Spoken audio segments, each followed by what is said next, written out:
Bonjour à toutes et à tous, merci d'être venus à cet atelier numérique. L'idée de cet atelier, ça va être un petit peu de voir différents aspects de votre visibilité sur le web. Donc à commencer par Google My Business et ensuite sur les réseaux sociaux. Après, voilà, il y a du contenu adaptable. L'idée, c'est que aussi vous me disiez un petit peu ce que vous avez envie de voir, que ce soit Facebook ou Instagram.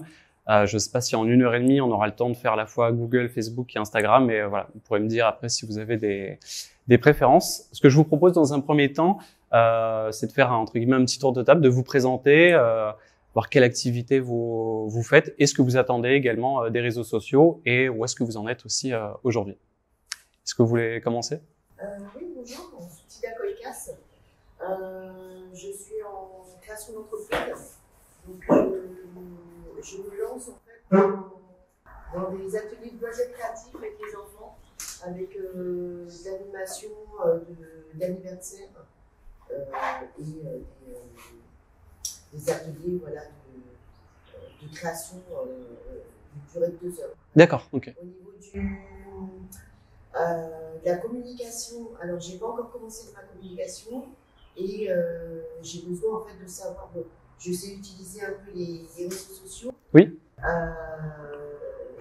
voilà, Instagram, Facebook c'est bon. Instagram, je ne maîtrise pas Instagram encore. D'accord, bah, ça sera l'occasion. Je vais également me faire reporter donc sur Google par biais d'Internet. Mais je pensais aussi que vous alliez peut-être voir les autres réseaux sociaux. Alors, on peut aborder également d'autres réseaux sociaux. Après, l'idée, c'est aussi de voir avec vous que privilégier les réseaux sociaux qui vont être les plus pertinents pour vous, plutôt que d'essayer d'être présent, entre guillemets, sur tous les réseaux, parce que c'est un véritable travail derrière, que ce soit en matière de planning éditorial, de publication. Donc, c'est pour ça, voilà, des fois, il vaut mieux être présent sur 1 ou 2 réseaux, plutôt que d'essayer de couvrir un maximum de présence, justement, que ce soit sur Facebook, Instagram, TikTok, LinkedIn. Voilà, c'est voir aussi ce qui sera le mieux pour vous, parce que c'est vraiment un travail, je dirais, à part, à mener en parallèle de votre activité qui prend, on le sait déjà énormément de temps. Oui, donc en fait, j'ai besoin de toucher un public, en fait, par les réseaux sociaux, un public jeune. D'accord, ouais. Voilà, parce que c'est de l'animation d'anniversaire, Ouais. on voit pour les enfants, etc. Mais également toucher les parents. Donc je pense que les réseaux sociaux sont différents à utiliser. Là, oui, ouais. L'approche de cette utilisation tout à fait. est différente d'une cible à l'autre. Tout à fait. Après, le gros avantage, c'est ce qu'on verra aussi, c'est qu'il y a certains réseaux, je pense notamment Instagram, où en termes de justement d'âge et de cible, on est quand même sur une fourchette assez large, donc que ce soit à la fois les jeunes et également une cible qui serait un petit peu plus mature. Ouais. Alors, je suis Michel Burki, j'habite à Saint-Martin-les-Tuileries. J'avais initialement un camping. D'accord. J'ai eu la tempête Alex et j'ai fermé la société Ouais. camping. Et il ne reste plus que quelques meublés pour les locations de vacances. Et au lieu de pouvoir accueillir 75 personnes, je peux en accueillir 30 ou 33. Ok. J'ai une grande salle pour faire pour que les gens puissent organiser des mariages, des baptêmes, des fêtes familiales, des stages, etc. Et cette année, je pense que ma saison elle est encore ratée, puisque les travaux n'ont commencé que 19-20 mois après. Ok. En fait. Donc, il n'y a qu'une toute petite partie que je peux exploiter. Donc, j'ai passé tous ces derniers mois à faire des dossiers d'aide et tout ça. Oui, pour essayer de repartir. D'accord. J'ai eu quelques aides et tout, et la CCI m'aide aussi. Et moi, c'est, par exemple, pour en revenir au réseau, moi, je suis référencée sur Google. D'accord. Et sur Facebook, mais Instagram, je maîtrise pas. Ok, d'accord. Ça sera l'occasion de voir aussi un petit peu les bases et ce qu'il est possible de faire sur ce réseau. Merci à vous. Bonjour, c'est Nils Mallerman. Je suis conseiller immobilier chez l'adresse depuis 2 ans. Et là, j'ai rejoint Financement et Premium, un cabinet de gestion de patrimoine depuis 7 ans, dans lequel je suis en formation. Et c'est pour ça aujourd'hui que je vais me former aussi au digital, parce que même si je suis né avec, je suis pas très présent sur les réseaux. D'accord, ok. Mon activité professionnelle, je ne sais jamais quoi poster, ni quand, ni comment. À écrire quelque chose dessus. Donc voilà, c'est pour ça que je vais chercher un petit peu des informations. Super, c'est à vous. Alors, moi, je suis 2 mois pour ça, je suis à Deuil, un restaurant, ouvert à l'année. Je fais une invitation à tout ce qui est digital. Nous, on est déjà on a un site internet, tout ça. Mais quand on a son entreprise, on a déjà 200 trucs à gérer. 2 ans, on doit le jouer à la trace et les réseaux, c'est des chronophages. Oui. Ouais. Et donc, l'idée, moi, aujourd'hui, c'est vraiment de savoir comment être le plus efficace possible et ça faut perdre de temps. Ouais.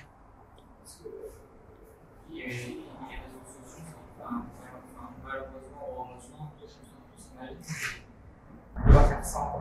C'est ça, aujourd'hui c'est un petit peu cette problématique. Ouais. Ça comme sans ça, je pense que c'est possible. Effectivement, c'est toute la problématique. C'est pour ça qu'on a on a essayé de construire cet atelier par rapport à cette problématique. On sait très bien que vous avez chacun votre métier qui est extrêmement chronophage et on peut pas en même temps vous demander d'être en parallèle community manager, d'animer votre Google My Business, d'animer vos réseaux sociaux.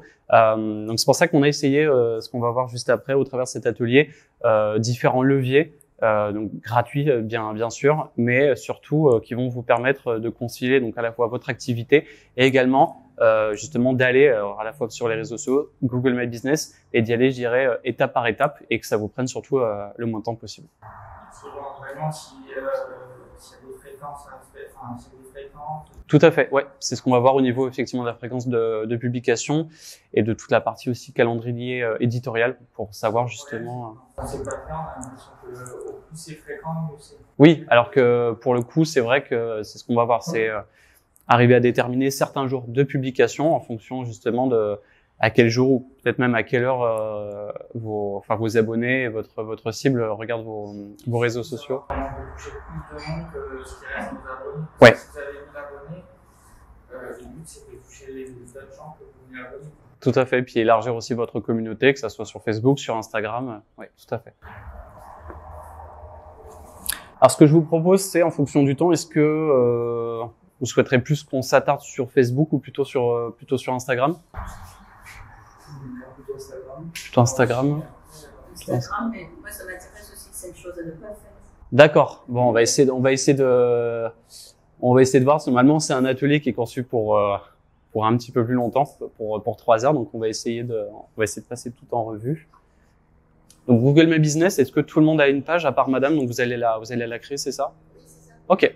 Donc, Google My Business, sinon, je veux dire, ça parle à tout le monde. Donc, en fait, c'est la fiche de votre établissement qui est présente sur Google, que vous fassiez une recherche ou quand on tape le nom de votre établissement, directement, on va avoir un certain nombre d'informations. Je me mets à la place d'un client. En quelques secondes, j'ai accès aux photos de l'établissement, photos de l'extérieur, de la vitrine en général, photos de l'intérieur également. Je vais avoir également, très important, avoir accès aux avis clients. Donc, en quelques instants, je peux déjà, entre guillemets, même si je me suis jamais rendu dans le point vente, dans le restaurant concerné, une idée, justement, de la réputation de cet établissement. Et après, toutes les informations, je dirais, toutes les informations descriptives, que ce soit le numéro de téléphone, l'adresse également, et aussi très important, le plan Maps, qui permet souvent, quand on ne sait pas forcément où se situe l'établissement, voilà, de voir où est-ce qu'il est et de pouvoir s'y rendre. Les horaires également, très important. On a souvent le cas, alors que ce soit par exemple pour un restaurant ou pour d'autres enseignes, des horaires qui sont pas à jour. Donc déjà, ça évite à des prospects, des clients qui veulent venir chez vous, d'arriver un jour où vous êtes fermé. C'est des informations qui ont été également très très importantes pendant la crise sanitaire. On a pu le voir, c'est vrai que de mettre à jour justement, savoir si vous êtes fermé, si vous êtes temporairement fermé, s'il y a une adaptation des horaires peut-être avec la mise en place d'un click and collect. Donc ça, c'est vraiment des informations qui sont à vérifier, tout de suite. Sur la partie, oui. Sur la partie notation, c'est quelles notations qui sont sur Google My Business? Alors justement. Alors justement, c'est ce qu'on va voir en fait un petit peu vers la fin, mais en fait là sur les avis qui sont juste ici, vous avez effectivement que les avis Google. Par contre, Google à un certain moment va également indexer les autres avis que vous pouvez avoir sur d'autres plateformes. Pour un restaurateur, effectivement, TripAdvisor, The Fork, le Petit Fut également. Mais là, pour le coup, ce sont des avis en fait qui vont arriver sur la partie plus basse de votre fiche. Voilà, et ce qui permet également de renforcer votre e-réputation. C'est le problème pour répondre à tout ça. Oui. Ça prend du temps. Ça prend Ça prend énormément de temps. Après, c'est vrai qu'on le verra aussi tout à l'heure sur l'importance de répondre aux avis clients. Je sais que c'est plus facile en général de répondre à des avis qui sont positifs, mais c'est également très important de répondre à des avis qui sont négatifs. Même s'il s'agit de faux avis, peut-être...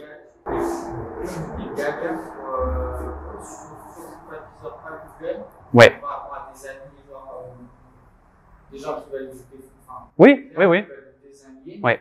pour faire des recours, c'est... Alors c'est très très compliqué. Après, dans un premier temps, c'est dans votre réponse bien montrer en fait en précisant, notamment en fait pour les personnes qui vous connaissent pas et qui vont tomber sur cet avis diffamatoire, que en fait malheureusement cette personne ne fait pas partie du restaurant, elle n'est jamais venue chez vous. Faire comprendre qu'il s'agit bien d'un faux avis, voilà, et qu'en aucun cas, voilà, enfin vous n'êtes concerné.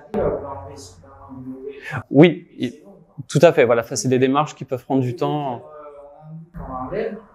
Ouais. Et après, on vérifie si eux, ils considèrent qu'il n'y a pas de doute, ils le remettent, ils nous le laissent un jour. Quoi.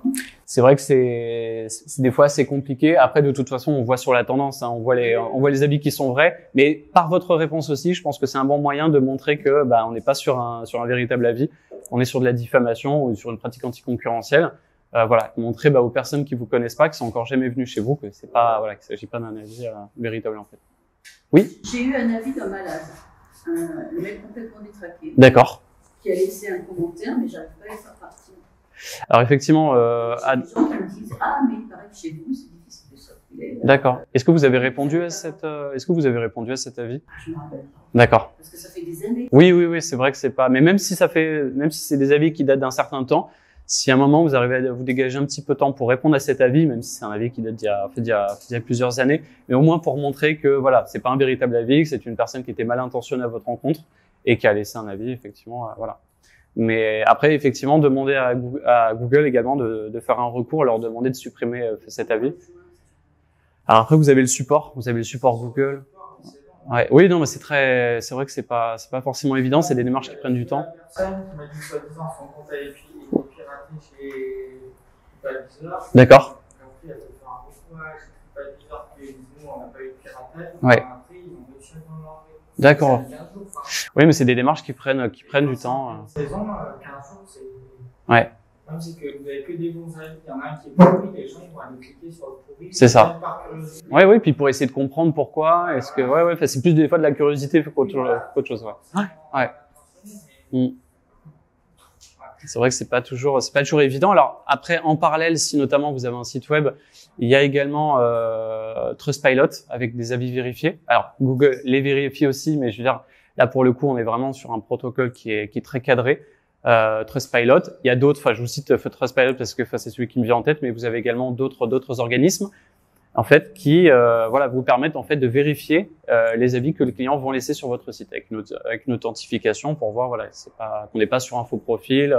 Dans votre site internet, c'est quelque chose qu'on peut intégrer. Exactement, qui s'intègre sur votre site. Alors après, ça peut être disposé notamment sur la partie supérieure de votre site ou la partie basse en fait, avec justement Trustpilot. Et en général, voilà, quand on voit Trustpilot, là, on se pose même plus de questions, on sait que c'est des avis qui sont vérifiés. Tout à fait. Ouais.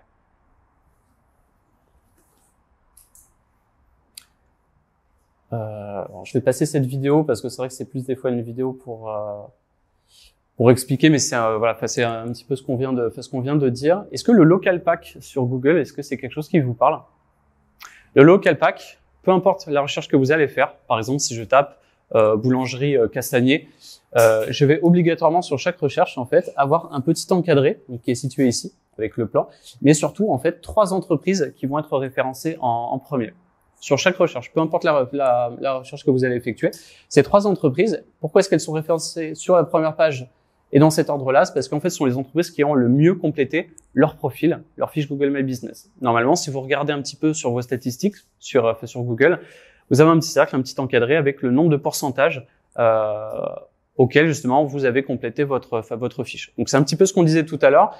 Ce pourcentage, il va augmenter notamment en fonction du nombre de photos que vous allez poster. Est-ce que vous allez poster vos photos régulièrement sur votre fiche par rapport à toutes les informations descriptives informatives, donc horaire, numéro de téléphone, adresse, maps également, et toute la partie aussi avis client. Savoir est-ce que vous répondez à vos avis, Et ce qui va également jouer dans ce référencement, ça va être les Google Posts. Je ne sais pas si ça vous dit quelque chose. C'est quand les clients ils postent des trucs, c'est quand nous on les poste. Tout à fait. C'est quand vous, justement, vous allez mettre un post. Alors, ça peut être pour relayer, par exemple, une actualité, une promotion, mettre en valeur un produit ou un service que vous commercialisez. Ça peut être également un relais en parallèle de votre contenu sur vos réseaux sociaux. Et ça vous, par rapport aux mots-clés que vous allez disposer dans votre texte, ça va également assurer votre référencement et vous permettre surtout d'avoir une place de plus en plus haute sur votre référencement Google. Sur les réseaux sociaux, tout ça, il n'y a pas moyen d'avoir un truc groupé, vous voulez dire? qui groupe en fait.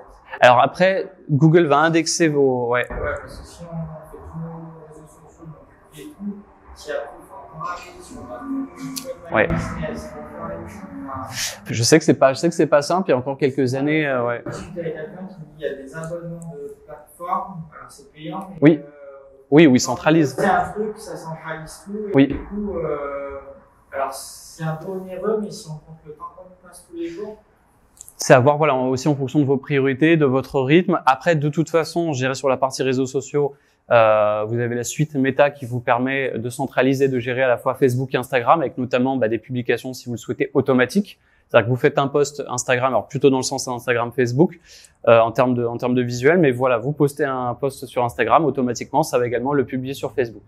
Après, à voir au niveau de la cohérence. Est-ce que vous avez la même cible sur Facebook, sur Instagram? Est-ce que vous souhaitez communiquer le même message? Après, je sais que c'est aussi toujours une problématique de temps. quand on est petit, C'est ça. des gens C'est dans les vues, c'est déjà pas mal. tout à fait. Donc ça prend énormément de temps. Google, vous savez commencer avec ça. Moi, il faut tout dans Google, une fois par an. Et je sais, c'est pour ça que... alors après, voilà, Google, il y a encore quelques années, effectivement, du moment qu'on avait la fiche de son établissement, on était content, entre guillemets, on avait quelques avis. Aujourd'hui, c'est véritablement la porte de rentrée. Vous faites n'importe quelle recherche, quel est le réflexe aujourd'hui? On prend son téléphone, on sort son téléphone, on recherche un restaurant, on veut savoir où était l'enseigne. Ah il faut que je me rende chez un tel. Ok, je regarde sur Maps où est-ce que c'est. J'ai accès aux photos, aux avis clients. Et il faut pas oublier aussi que c'est pas simplement se dire ok, je suis présent sur les réseaux sociaux, je suis présent sur Google, c'est donner envie aux prospects, aux clients de venir chez vous. Si sur Google, des fois, on tombe sur des photos qui sont pas extrêmement à jour ou sur des devantures en travaux, en ravellement, on se dit bon, où est-ce que je vais finalement? Même sur l'intérieur également, sur toute la partie merchandising de votre boutique, c'est vraiment l'idée d'avoir des photos qui soient soignées pour donner envie de rentrer chez vous. Google qui choisit qu'il y ait plus de photos clients que de photos publiées par nous, on dirait sur la page, c'est comment je vois. Alors normalement maintenant, sur la version, vous avez la possibilité de choisir donc une photo pour votre logo, une photo de couverture, et après vous avez un choix de 50 photos. Voilà. Et dans ces 50 photos, il y a des photos clients automatiques. Des photos, 50 photos de votre établissement. Après, les photos qui peuvent être publiées également par vos clients, ça c'est d'autres photos, mais qui ne rentrent pas en compte dans la sélection qu'on vous propose. D'accord, parce que quand on voit qu'on fait défiler, il y a des Oui. photos. Oui, alors après, c'est vrai que certaines photos, elles peuvent s'intercaler. Je dis pas que Oui, ouais. c'est pas très flatteur, quoi. Mais le truc, c'est que ils ont pas cette même vision, que vous avez vous. Ouais. C'est ça, il apprend sur l'instinct. Sur le moment, en fait. Ouais. Oui, puis il va pas forcément cadrer. Je veux dire, il est dans la rue, il est content, il a fait son achat, il prend sa photo. Après, c'est une très belle démarche parce que après, voilà, il va la poster dans le sens où. C'est ça. C'est vrai que c'est un petit peu. Alors moi, je les retoucherai pas trop parce que à tomber dans l'excès justement de trop filtrer et de trop retoucher, notamment à l'intérieur d'une boutique, en fait, des fois, il y a peut-être le risque aussi pour un client de se dire « Ah mais attendez, c'est pas du tout ce que j'ai vu sur vos réseaux sociaux, en fait. » C'est vrai qu'à trop mettre de filtres, peut-être sur des plats, notamment même sur des produits, en fait. Je pense peut-être à une boutique de mode, une boutique de vêtements.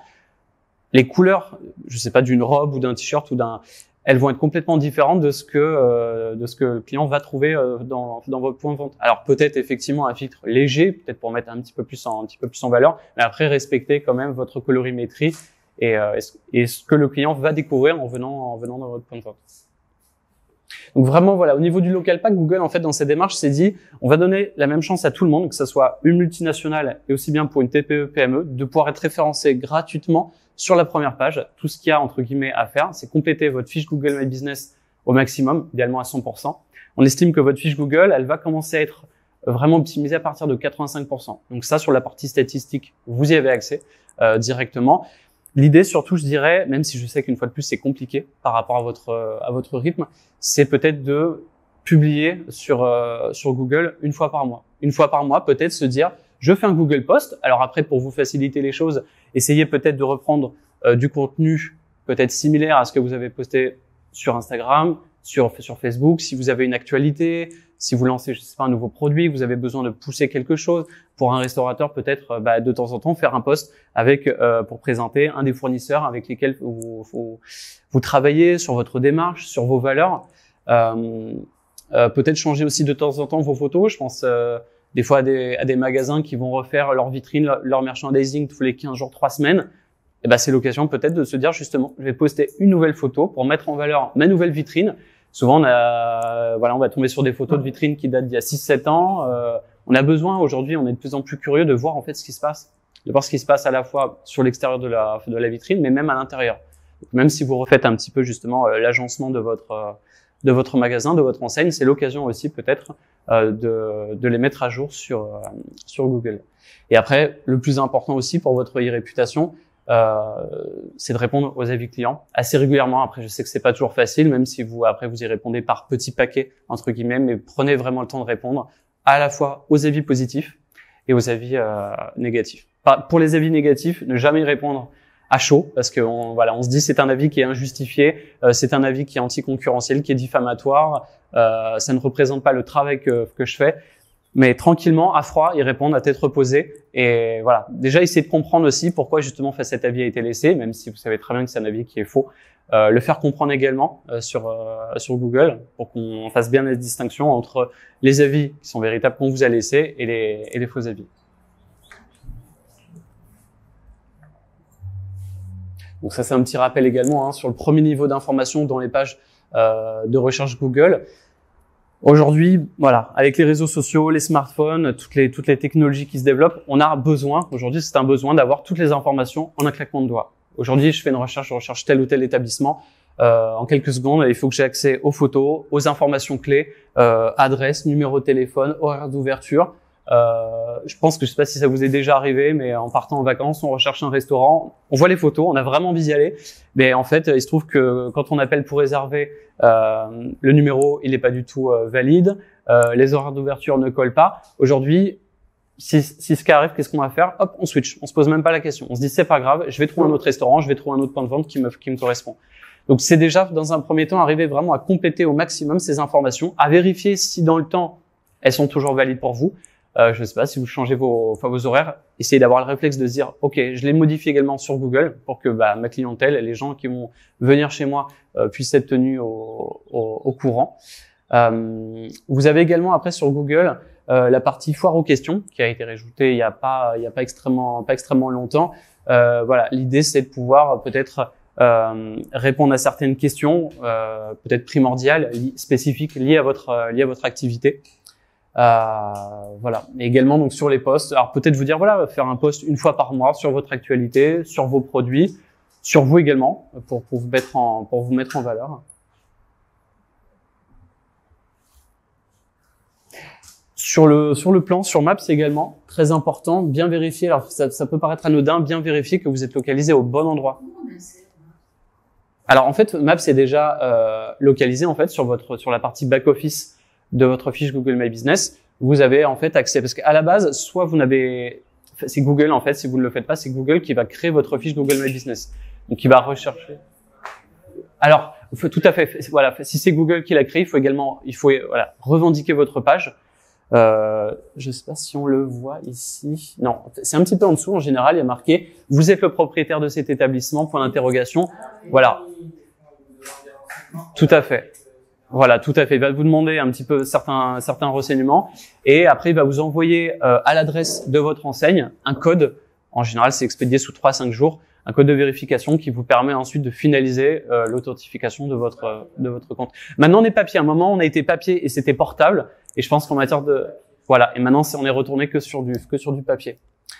Mais voilà, tout ça pour dire qu'après, en fait, bien vérifier votre adresse. Vous avez la possibilité, donc sur Google My Business, si jamais vous n'êtes pas exactement au bon endroit, de déplacer le curseur pour bien mettre sur votre établissement.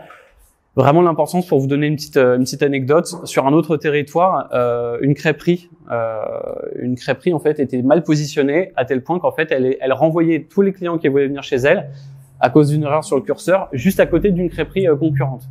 Une personne de chez nous a essayé de se rendre justement dans cette crêperie, elle a tourné pendant 20 minutes, une demi-heure, et en fait elle était à côté d'une autre crêperie. D'où l'importance aussi, voilà, je sais que ça peut paraître anodin, mais au moins déjà de bien vérifier également quel est votre positionnement sur Maps. Si vous avez des questions, surtout, n'hésitez pas. L'idée, c'est que ça soit pas une présentation magistrale, mais qu'il y ait de l'échange, que vous posiez des questions, même entre vous, c'est, voilà. Mais par contre, c'est un peu long à faire le changement. C'est pareil.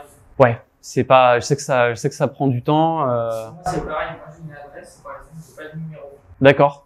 Ouais. Et en fait, quand je rentre mon adresse sans numéro, ça me met, genre, au milieu de la pampa, quoi. Ouais. Ouais, non, c'est en fonction de la localisation. Moi, j'ai mis un an à m'apercevoir. Ouais. En fait, les gens savent quand j'ai fait, Non, c'est sûr que c'est pas ça, enfin, c'est pas simple. Après, pour le cas d'autres activités également qui n'ont pas de point de vente physique, ils peuvent renseigner dans un premier temps leur adresse personnelle et immédiatement après demander à Google de masquer cette adresse aussi pour ne pas qu'elle soit divulguée ou que les gens en fait arrivent et sonnent chez la personne. Moi, c'est un truc que je comprends pas parce que moi, j'ai modifié mon projet, enfin, mon GPS par rapport à mon adresse sur Google global en. D'accord. Là, j'ai fait faire les cartes de visite avec le QR code. Donc, Oui. Ça me donne le numéro de téléphone, si vous voulez, tout ça. Sauf que l'emplacement, du coup, il a pris l'emplacement ancien. L'emplacement ancien. Ouais. Et tout seul Google. Oui. Oui, alors est-ce que la mise à jour a été faite d'une manière générale, faite sur Google aussi, ou ils sont restés en fait simplement sur Maps ouais, ça c'est peut-être. Du coup, ça me fait remodifier. Ouais, mais je comprends. Ouais, et puis c'est encore du double travail derrière, et c'est vrai qu'il y a toujours cette problématique de temps. Ouais, non, mais je sais que c'est pas toujours simple. Ouais. Après, c'est ce que je vous disais tout à l'heure. Donc, vous avez effectivement donc vos avis Google qui sont référencés ici, mais après Google va également indexer les avis que vous pouvez avoir en fonction de votre activité sur d'autres plateformes. Donc là, par exemple, pour ce restaurant, on va avoir des avis sur The Fork, on va avoir également sur Petit Futé, on peut avoir également comme monsieur sur TripAdvisor, ce qui permet aussi d'avoir un plus large panel d'avis. Des fois, et on pourrait se dire, est-ce que finalement, je vais aller dans cet établissement en regardant simplement les avis Google, mais là, ça permet également d'avoir d'autres avis, d'autres plateformes et de renforcer la confiance justement qu'on peut avoir dans l'établissement concerné. Vous mentionnez également que, je ne sais pas si certains d'entre vous utilisent l'application Google My Business. Très peu. Oui, après, c'est surtout que ça va vous permettre en fait de gérer votre fiche d'établissement directement sur votre smartphone au lieu de passer par le PC. Ouais, mais alors justement, c'est une application qui normalement début juillet va disparaître. Elle va disparaître. Google My Business, bientôt, vous allez plus l'utiliser comme vous l'utilisez actuellement sur le petit encart où vous allez faire sur vos applications. Google My Business va s'appeler Google Business Profile et en fait va être accessible depuis Maps directement. Donc depuis Maps, vous allez pouvoir taper le nom de votre établissement et entrer sur votre fiche Google et également depuis la recherche Google, tout simplement, voilà, en allant sur Google, en tapant le nom de votre établissement, vous allez pouvoir, ce qui va être un petit peu plus rapide, un petit peu plus pratique. Il y aura également un système de chat qui va être mis en place avec vos clients. Donc vous aurez la possibilité, je dirais un petit peu comme sur Messenger, de pouvoir discuter directement avec vos clients. Ce qui peut des fois, alors après, ça peut peut-être rajouter du travail, mais ça peut être aussi pratique. Hein, un client qui a une question, plutôt de laisser un message sur la plateforme, vous d'aller vérifier les notifications que vous allez recevoir de Google via le chat directement. Ça va vous permettre d'échanger avec le client et d'avoir aussi plus de fluidité dans vos échanges.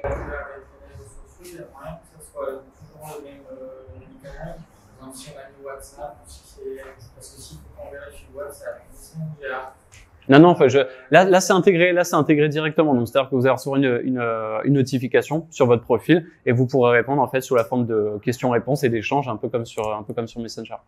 Bon, après, c'est une spécificité. Après, une fois de plus, en fonction de votre cible, est-ce que votre cible vous communiquez plus, soit par téléphone, est-ce qu'il vous appelle directement, est-ce que c'est plutôt par Facebook, par Instagram? Voilà. Après, je sais pas si ça va changer, entre guillemets, si ça va révolutionner le modèle.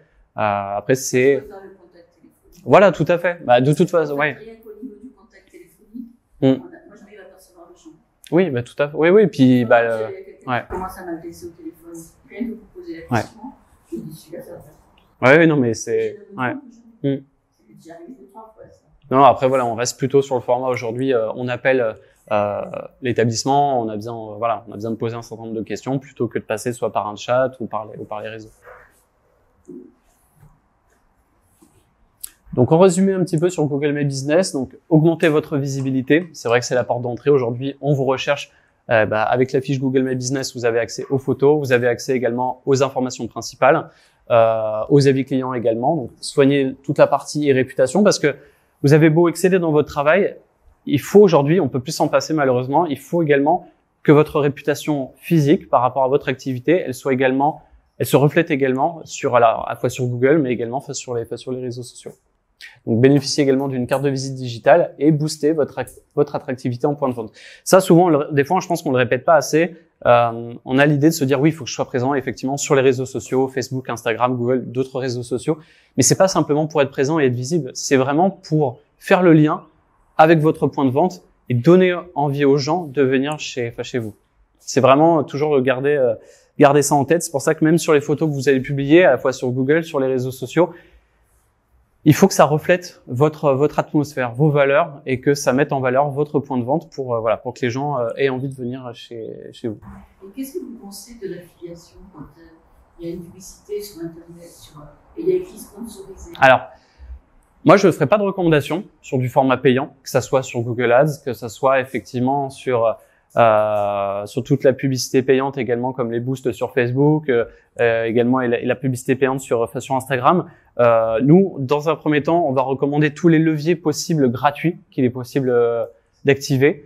Après, oui, peut-être qu'effectivement, en fonction de votre développement, en fonction de votre stratégie également sur les réseaux sociaux, il sera peut-être pertinent de faire de la publicité, à la fois sur Google, à la fois sur les réseaux sociaux, peut-être pour pousser un produit, peut-être attirer plus de trafic, à la fois dans votre point de vente, sur votre site web, ou pour promouvoir un produit.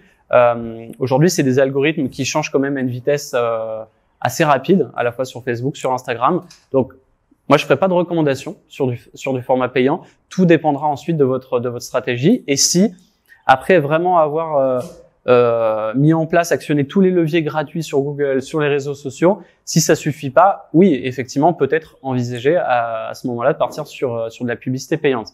Mais déjà peut-être en amont, avant de se lancer, parce que on est quand même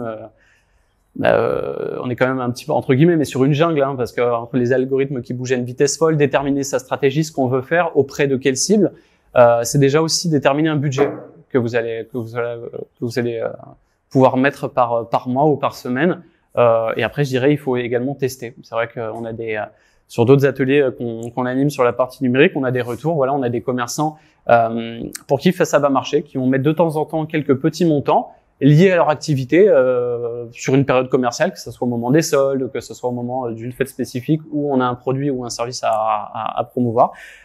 D'autres commerçants, ça ne marche pas. Donc après, c'est pas de la loterie, mais c'est déjà bien en amont déterminer quelle est sa stratégie, ce qu'on souhaite faire, cadrer également un budget pour pas avoir de mauvaises surprises. Mais je pense que avant vraiment d'arriver à se poser la question, il faut que je fasse du payant, déjà voir ce que gratuitement on peut faire. On le voit également notamment sur la partie référencement naturel, donc l'agencement de vos mots-clés, alors sur votre site, mais également sur vos réseaux sociaux. On estime que le référencement naturel, à partir du moment où vous allez commencer à travailler, il faut attendre 6 mois pour voir les résultats de remontée sur le moteur de recherche Google. Donc être un petit peu patient, parce que c'est vrai que des fois on se dit, même sur Google, vous allez compléter votre fiche au maximum, pendant 1 mois, 2 mois, vous allez répondre aux avis clients, mettre à jour de nouvelles photos, des Google Posts, et vous allez vous dire, mais non, en fait, je remonte pas du tout sur le local pack. Ça prend beaucoup de temps. Il y a des algorithmes également qui rentrent en compte. Ça prend beaucoup de temps. Être patient et après, effectivement, vous dire, bah non, là, j'ai peut-être besoin, effectivement, de passer sur de la publicité payante. Est-ce que vous avez d'autres questions sur Google?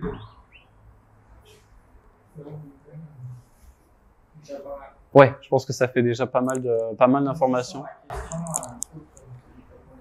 Parce que il y a des collègues qui ont donné des outils pour, par exemple, programmer nos publics pour. Oui. Est-ce qu'il y a des trucs comme ça ou c'est aussi compatible avec sur Google? Ça reste pas que les réseaux sociaux? Ouais, alors effectivement alors il y a des organismes qui vont proposer de centraliser effectivement à la fois toutes vos publications, donc Google et l'ensemble des réseaux sociaux sur lesquels vous êtes présents. Après voilà, c'est aussi une fois de plus, c'est une question de budget, une question de temps. Voilà, il y a des trucs, ouais, on en a proposé un, c'est à moins de 100 € par mois. D'accord. Ça permet de... Oui, de planifier tout. Ouais, tout à fait. Facebook, Insta, Ouais. par exemple, moi, Twitter, c'est tombé. Oui, non, mais non, mais et une fois de plus, c'est voir par rapport à la pertinence de votre cible. Il vaut mieux être présent sur peu de réseaux sociaux. En général, on en recommande un ou deux. Donc, en général, pour l'instant, je dirais que c'est plus Facebook, Instagram, TikTok. On est encore sur une cible très jeune, bon, qui devient de plus en plus mature aussi. Mais voilà, en termes de planification, c'est voir ce qui va vous correspondre le mieux. Si effectivement, financièrement, vous pouvez vous permettre de partir sur une plateforme qui va permettre de centraliser vos planifications, la création de contenu. Moins de 100 € par mois, tous les jours, je passe une heure. Oui, non, mais c'est voilà, oui, tout à fait. Ouais, ah ouais, c'est voir. Ouais, c'est voir aussi. Alors justement, on va arriver de toute façon sur Facebook, sur Instagram, voir un petit peu au niveau de la ligne éditoriale, parce que l'idée, c'est vraiment de vous dire sur les statistiques Facebook, Instagram, vous pouvez voir en fait à quel jour et à quel moment de la journée vos abonnés en fait regardent vos publications. Donc l'idée en fait, c'est idéalement, c'est de poster sur les jours auxquels justement votre communauté va le plus consulter vos publications et vos posts. En général, on va recommander de publier entre 1 à 3 fois par semaine. Je pense que c'est déjà un rythme qui est quand même assez soutenu si on part sur 3. Oui. Donc, si j'ai bien compris, le référencement il se fait automatiquement par Google, par des algorithmes. Voilà. Si on a bien renseigné toutes les fiches, mais pour monter plus vite, est-ce qu'il y a dans notre description, Tout à fait. Vous avez la description, ouais. Vous avez la description de votre établissement. L'idée, une fois de plus, c'est de vous dire aussi, notamment sur vos mots-clés, alors pas que sur Google, mais également sur vos réseaux sociaux, sur votre site, de travailler sur des mots-clés, donc directement liés à votre activité, mais se dire, qu'est-ce que potentiellement un prospect va taper sur Google pour me trouver? Voilà. C'est vraiment essayer de travailler sur ces mots-clés. Par exemple, pour un restaurateur, travailler justement sur votre identité culinaire, sur les valeurs également. Ne pas oublier la localisation. Telle enseigne, je propose ci, je propose ça, et je suis basé là, vraiment préciser le territoire, voire même le quartier également, s'il y a un quartier spécifique sur votre commune. Après, même sur la partie description Google, c'est des informations, des textes que vous pouvez mettre à jour. Je ne sais pas si demain vous ajoutez de nouveaux produits à la carte, une nouvelle orientation, une nouvelle gamme de produits. Voilà, également le mettre à jour pour que Google comprenne que votre activité également évolue et pouvoir justement faire jouer l'algorithme et vous faire remonter également dans les résultats du moteur de recherche Google. Et pourquoi il nous demande de l'argent quand on veut monter en premier? En fait, si vous voulez, oui. Comment? Voilà, tout à fait. Je prends un exemple tout simple. Demain, c'est les soldes. Là, les soldes arrivent. Je suis un magasin de chaussures. J'apparais sur le moteur de recherche Google en 3e, 4e page. En général, on va pas forcément aller jusqu'en 3e ou 4e page pour me trouver. J'ai besoin d'être référencé sur cette première page, justement, via Google Ads. En fait, je vais soit, par exemple, acheter des mots-clés ou je vais payer pour être référencé directement sur la première page, en haut de la page, dans le moteur de recherche Google. Pour une période donnée, c'est-à-dire que je vais payer pour une période donnée. Donc, à la fois, ça peut être un effet levier. Donc, c'est-à-dire que de telle date à telle date sur les soldes, effectivement, je paye une certaine somme pour être référencé sur la première page. Potentiellement, je vais avoir plus de clics sur ma page. Je vais peut-être conclure plus de ventes.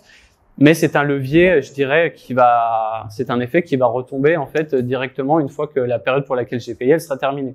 C'est-à-dire qu'après, je vais être en première position, mettons, je sais pas, pour une semaine, je paye pour une semaine. Après, je reviens à ma 3e ou 4e page à laquelle j'étais actuellement. D'où toute l'importance de soigner ces mots-clés, toute la partie référencement, qui est naturelle, qui est gratuite, puisque c'est vous qui allez agencer vos mots-clés, vos textes. Voilà, ça c'est vraiment une course de fond sur le référencement naturel. Et après, peut-être, oui, effectivement, que sur des moments précis, par rapport à des périodes commerciales, vous allez faire de la publicité payante. Je dirais un petit peu en opération one shot où justement, voilà, là j'ai une période de solde, je sais pas, là c'est la Saint-Valentin, j'ai besoin justement de pousser mes produits, donc je vais effectivement faire de la publicité payante. Voilà. Une fois de plus, il faut voir également si ça marche, le nombre de personnes qui ont cliqué sur votre lien. Voilà, voir ce que ça va également vous apporter. Et en parlant des mots-clés, par exemple, si on parle sur Instagram, ouais.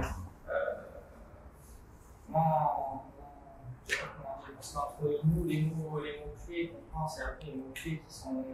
Alors, c'est vrai que je dirais que pour le référencement pur, on sera plus sur le site web, donc agencement de vos mots sur vos fiches produits ou autres, sur Google, sur la partie description, service.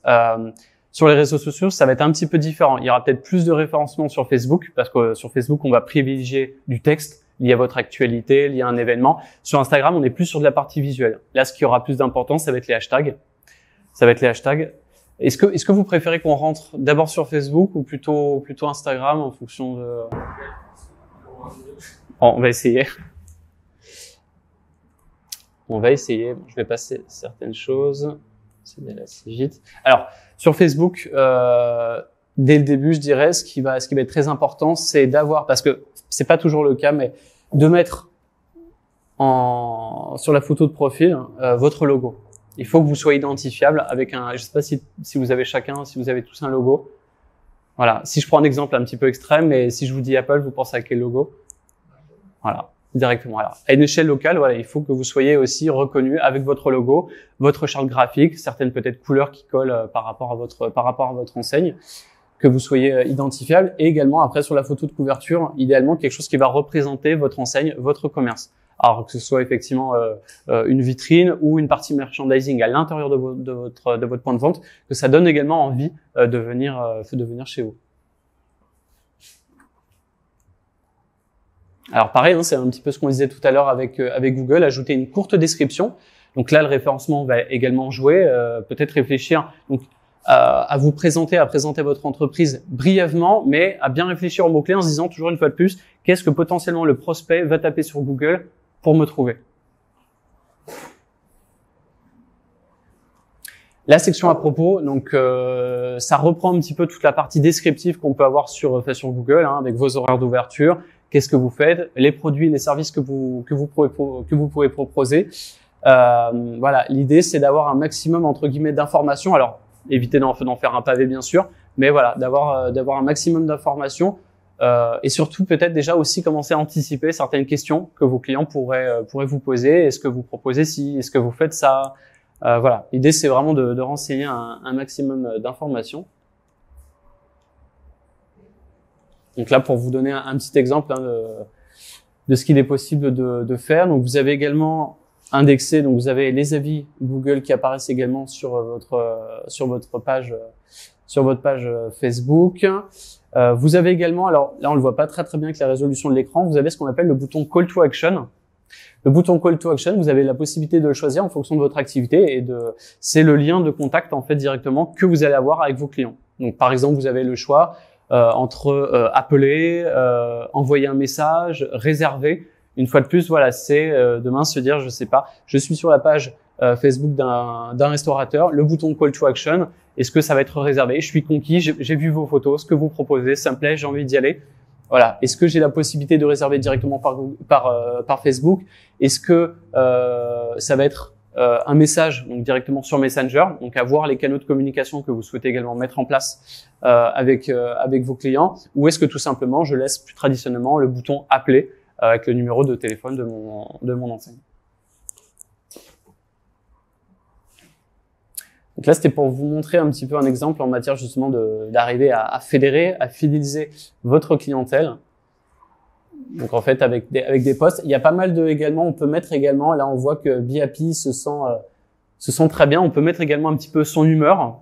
Ça permet d'être un petit peu plus proche de sa communauté, montrer son envie du moment, entre guillemets. Ce qui peut être pas mal également, c'est de jouer aussi un petit peu avec les emojis pour mettre un petit peu plus de dynamisme au sein de vos publications. Donc la partie avis Facebook qui après peuvent être indexés également sur Google. Oui, voilà, tout à fait. Après, l'idée, c'est même si vous en mettez 1, 2, 3, après, effectivement, il ne faut pas que ça soit noyé dans le texte, mais simplement apporter un petit peu plus de dynamisme à votre publication. Pas grand, ouais, après, face à, après, oui, des fois,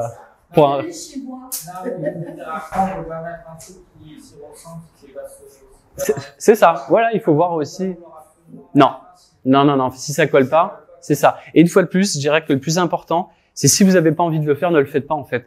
c'est pas pour coller une tendance. C'est comme sur les réseaux sociaux, c'est se dire, oh, faut que je sois, par exemple, ce réseau social est en train de monter, il faut que je sois dessus. Non, en fait, c'est vraiment déjà voir si c'est pertinent par rapport à votre cible. Et en fait, faire ce que vous avez envie de faire. Si les gens vous suivent sur tel ou tel réseau social, c'est parce que c'est vous.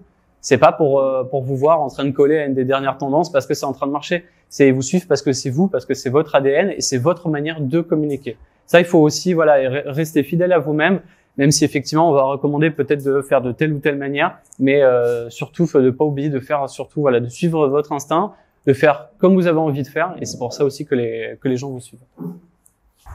Et est-ce que sur le référencement, quand les gens commencent, oui. Est-ce que ça a une importance de leur revenu ou pas? Tout à fait. Après, je dirais que c'est pas tant pour le référencement, parce qu'après, en fonction des réponses de vos clients, mais c'est surtout le fait de fédérer et en fait de faire interagir votre communauté. C'est pour ça que même sur Facebook, sur Instagram, faire des posts, des publications, c'est très bien. Mais après, l'idée, c'est peut-être de temps en temps aussi faire quelques stories, quelques reels, pour justement, et en posant des questions en fait à votre communauté. Peut-être faire un sondage pour un restaurateur, effectivement, pour la semaine prochaine. Quel plat est-ce que vous aimeriez voir à la carte? Sur Facebook, c'est toujours les mêmes qui commentent. Oui. Mais après, en même temps, si c'est toujours les mêmes qui commandent, c'est que vous avez déjà un noyau, je dirais, assez solide au niveau de, ah, voilà, en faire un petit peu plus. Mais c'est vrai que de les engager par des petits sondages, entre guillemets, où justement, ça montre aussi que vous leur accordez de l'importance et tout l'intérêt. C'est vrai que demain, un restaurateur qui demande à sa communauté sur Instagram, sur Facebook, qu'est-ce qu'ils aimeraient manger la semaine prochaine, bah, c'est génial. C'est vrai qu'on va rarement dans un restaurant, on pourrait pas demander à un restaurateur, est-ce que vous pourriez me faire ça aujourd'hui? Non, il y a une carte. Et cette carte, après, elle peut être également établie justement par rapport aux attentes des clients. Donc c'est vraiment aussi toute l'importance. Alors après, ça peut être également par l'organisation de jeux concours, par exemple sur Facebook, sur Instagram.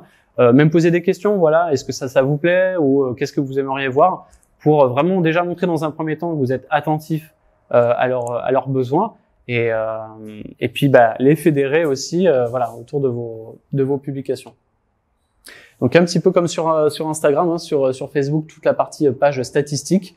Ça peut être intéressant, notamment si demain, je sais pas si aujourd'hui vous faites pas de story, que vous avez envie de vous lancer sur du contenu vidéo, voir le nombre de personnes que vous allez pouvoir toucher, le nombre de personnes qui ont interagi, est-ce qu'ils ont aimé, est-ce qu'ils ont commenté aussi.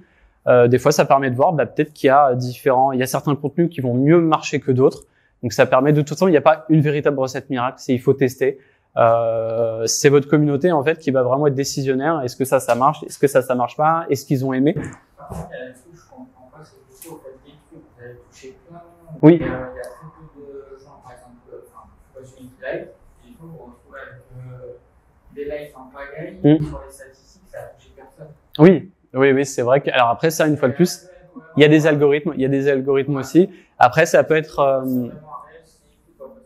non, enfin, c'est le cas. Après, c'est voir une fois de plus, c'est, par rapport à ce qu'on disait tout à l'heure sur l'importance, de publier au bon moment. Notamment sur Facebook, sur Instagram, c'est regarder un petit peu justement à quel moment vos publications, vos posts sont les plus vus pour vraiment coller. Parce que c'est vrai que si vous allez publier à un moment de la journée où votre communauté n'est pas sur les réseaux à ce moment-là, après vous allez passer derrière d'autres publications, derrière d'autres enseignes.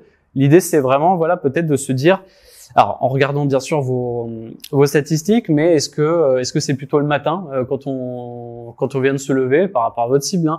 Est-ce que c'est plutôt entre midi et 2 quand on a au moment de manger, hop, on prend son téléphone, on regarde un peu au niveau de ses réseaux? Est-ce que ça va plutôt être en fin de journée, une fois que la journée est faite, on se met dans le canapé, et c'est des fois là aussi où justement petit moment de détente, on prend son téléphone, on check un petit peu au niveau de ses réseaux sociaux.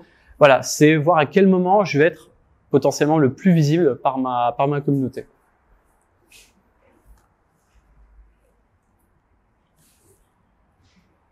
Donc effectivement sur Facebook, donc les 5 choses à ne pas faire, ne pas privilégier la qualité. Donc prendre le temps de rédiger une publication. Je sais que ça prend du temps. C'est pour ça qu'on parlait tout à l'heure un petit peu aussi de planification. L'idée c'est d'éviter de se dire je sais pas, on est mardi, aujourd'hui j'ai une idée, j'ai envie de publier sur ça et je le fais. Non, l'idée c'est vraiment déjà de se dire d'arriver, alors peut-être via Excel ou via une plateforme effectivement payante, mais déterminer vos jours de publication. Donc en regardant en fonction des statistiques, peut-être que mes publications, je prends l'exemple, elles sont plutôt regardées le lundi, le mercredi et le vendredi. Donc essayez de se déterminer des jours fixes de publication.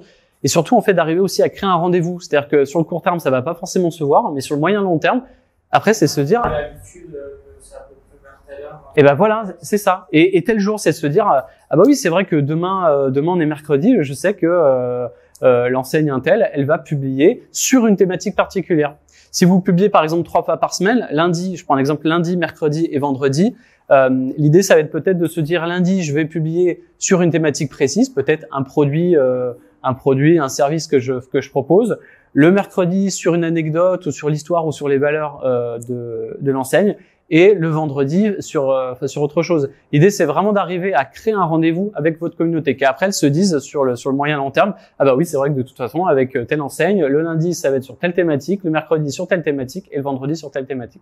Déjà, en partant un petit peu là-dessus, en essayant de définir, même des fois que ça soit format papier, sur un Excel, en vous définissant justement vos jours de publication et de prévoir, d'anticiper, peut-être, je sais pas, sur les 3 mois à venir, et le lundi 30, je vais publier sur telle thématique, le mercredi un tel, et d'arriver à définir peut-être sur les 3 mois à l'avance ce sur quoi vous allez souhaiter communiquer. Ça vous fera déjà gagner du temps en sachant que lundi prochain, il faut que je communique sur telle thématique. Déjà de commencer à y réfléchir et ça vous fera gagner également du temps.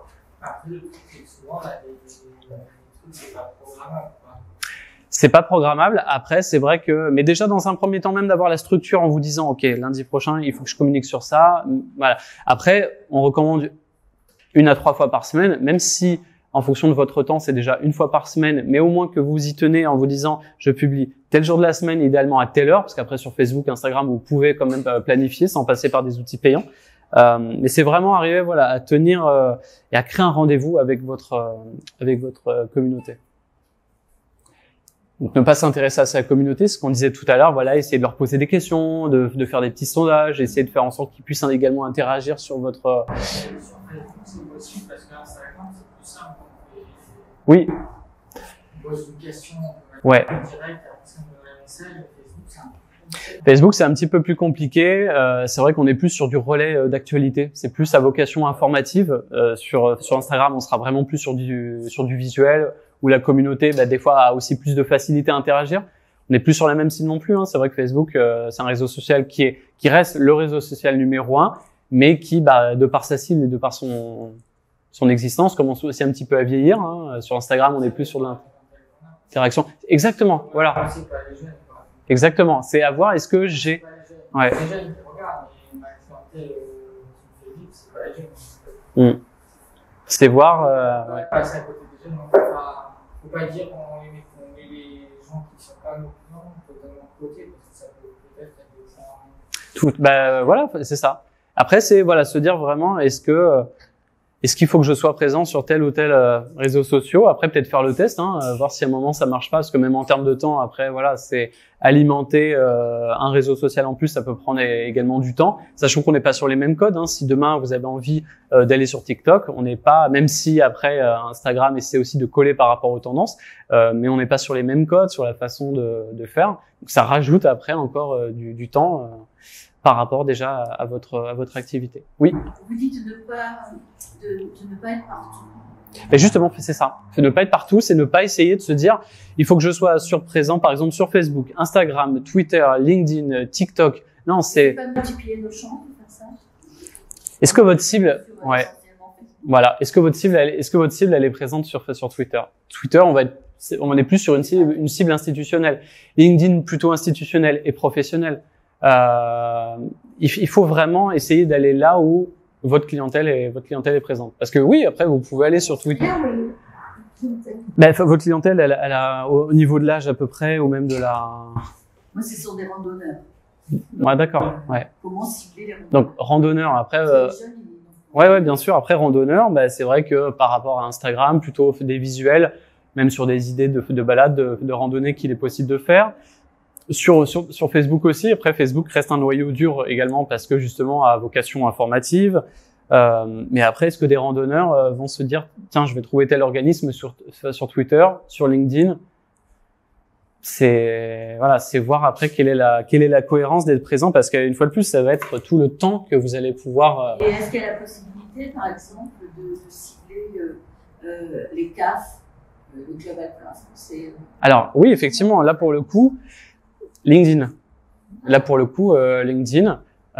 Mais après voir également si c'est pertinent pour vous. Parce qu'après sur une publication LinkedIn, effectivement, vous pouvez identifier différents organismes avec lesquels vous travaillez, voir si ces organismes-là sont pas déjà également présents sur Facebook, sur Instagram, pour lorsque vous faites un post en lien avec eux, pouvoir les identifier également, pour qu'ils puissent peut-être partager, commenter votre post. Mais vraiment l'idée c'est de vous concentrer déjà, je dirais pas sur peu de réseaux sociaux, mais sur les réseaux sociaux qui sont les plus pertinents par rapport à votre activité.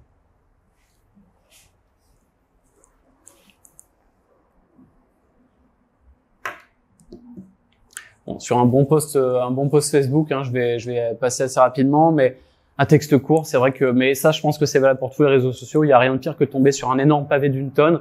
Aujourd'hui, non, voilà, exactement. On n'a pas envie de rentrer. En général, on veut quelque chose de court, d'efficace, de dynamique. Les notions clés en début de texte, de temps en temps, ça peut être intéressant de les mettre en gras simplement pour attirer le regard et se dire, d'accord, ok, sur les principaux mots-clés, même si on lit pas les phrases en entier, mais se dire, ok, c'est vrai que cet article, globalement, il a parlé de ça. Donc, inciter à l'interaction en posant des questions, soigner sa ponctuation également.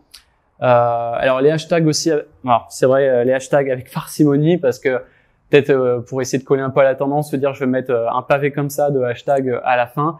Mais non, en fait, essayez vraiment de réfléchir aux hashtags qui vont être les plus pertinents. Ah, ça sert à quoi? Est-ce que vous avez une idée un petit peu de...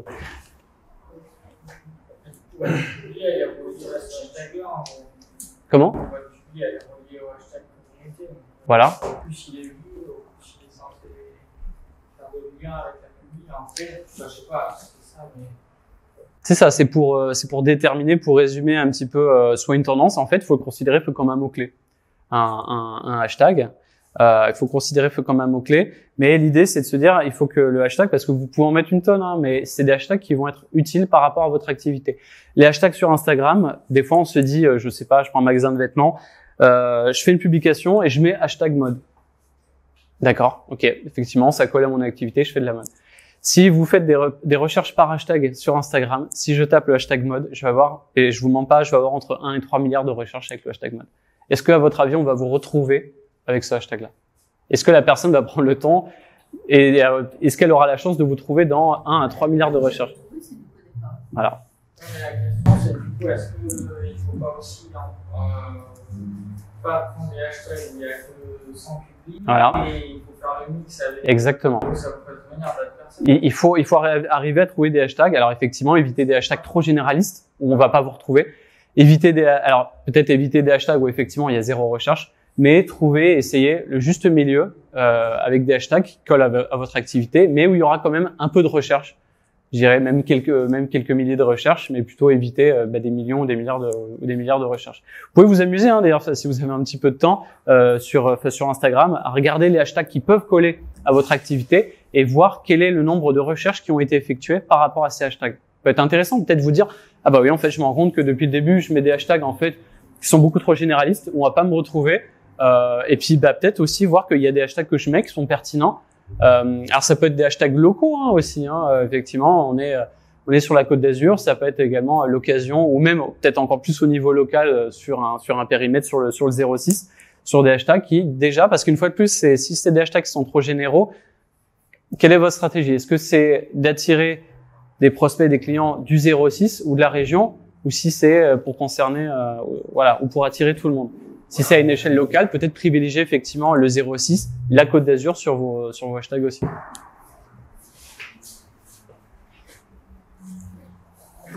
Et du coup, par contre, oui. La publication de base, est-ce que, par exemple, sur Instagram, qu'est-ce que vous conseillez? Sur Instagram, surtout faire court. Par exemple, il y en a, ils mettent une photo avec un petit texte, après avec des hashtags en bas. Oui. Ils font un texte avec des hashtags. Alors, hashtag, c'est vrai, effectivement, plutôt à la fin de votre publication. Ne pas oublier que si vous avez un message à faire passer, il faut le mettre en valeur. Que ça soit même un petit texte pour illustrer, je sais pas, pour illustrer un visuel. Il faut que ce soit court. Sur Instagram, on n'est pas sur Facebook, ou sur Facebook, et effectivement, on va être sur un contenu plutôt communicatif, informatif. Sur Instagram, on est vraiment sur du visuel. Voilà, on est vraiment sur du visuel. La personne, elle clique sur votre publication parce qu'elle a aimé votre photo, parce qu'elle a aimé votre story. Voilà, peut-être mettre effectivement un petit texte en accompagnement, mais vraiment rester court. Et de toute façon, en complément, ensuite en dessous, vous aurez également toute la partie hashtag. Est-ce que c'est bon pour Facebook ou est-ce que vous avez d'autres questions? Oui. Si on passe par Insta et puis après, ça vaut vraiment sur Oui. Facebook, le problème, c'est que pour la mise en page d'Insta sur Facebook, c'est pas forcément. Alors, c'est vrai. Après, dans le sens où vous le faites de manière en publication automatique, il vaut mieux commencer par Instagram et ensuite demander la publication automatique vers Facebook. Parce qu'inversement, en fait, il vaut mieux déjà travailler sur quelque chose de plus visuel et que ça soit mis ensuite vers Facebook, plutôt qu'inversement, se dire bon, je mets mon texte et autres sur Facebook, et si c'est basculé sur Instagram, bon, ça va pas être top, voilà, au niveau visuel. Après, à voir si le mode publication automatique va être pertinent pour vous. Est-ce que je communique auprès de la même cible? Est-ce que je vais souhaiter mettre le même contenu? Après, derrière, je sais que c'est toujours aussi cette problématique de temps, se dire voilà, bah non, en fait, j'ai pas le temps, malheureusement, je suis obligé de communiquer sur le même type de contenu. Parce que la mise en page, quand on passe d'un à l'autre, Oui. c'est la bonne. Ah ouais, non, mais je sais que c'est pas, ouais. Ah, c'est Ouais. C'est pour ça aussi derrière, c'est du temps. Alors des fois, se dire justement, bah, en mettant en place un calendrier, un planning éditorial, se dire est-ce qu'il vaut mieux pas que bah, je fasse différents types de contenus différents, un pour Instagram, un pour Facebook, peut-être un autre en fonction des autres réseaux sociaux sur lesquels je serai présent. Voilà. Une fois de plus, il n'y a pas de bonne ou de mauvaise réponse. C'est en fonction de votre temps, de comment est-ce que justement vous animez également vos réseaux sociaux, comment interagissent vos différentes communautés. Voilà. Et puis après tester. Si vous voyez qu'effectivement en mode publication automatique ça ne vous convient pas, que vous êtes obligé de repasser derrière pour la mise en forme et qu'au final ça vous fait perdre plus de temps, bah, peut-être envisager effectivement via le planning éditorial vous dire sur Instagram je vais poster tel type de contenu et sur Facebook tel type de contenu.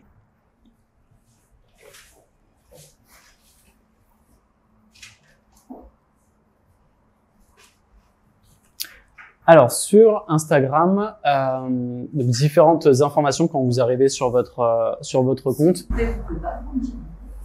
Alors attendez, je vais essayer de voir. Alors, attendez, hop. Ouais, si ça vous dérange pas, je dis pas non, merci beaucoup. Oui, c'est vrai que c'est un petit peu flou.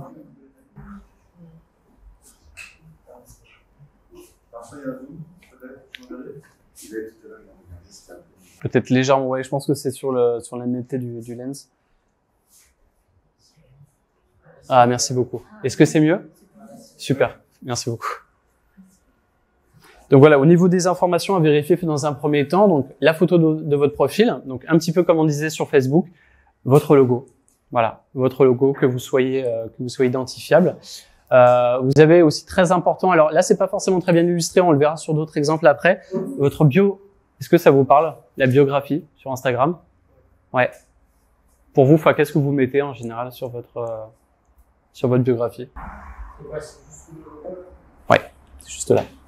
Je sais pas, le site internet, ouais. le type d'établissement.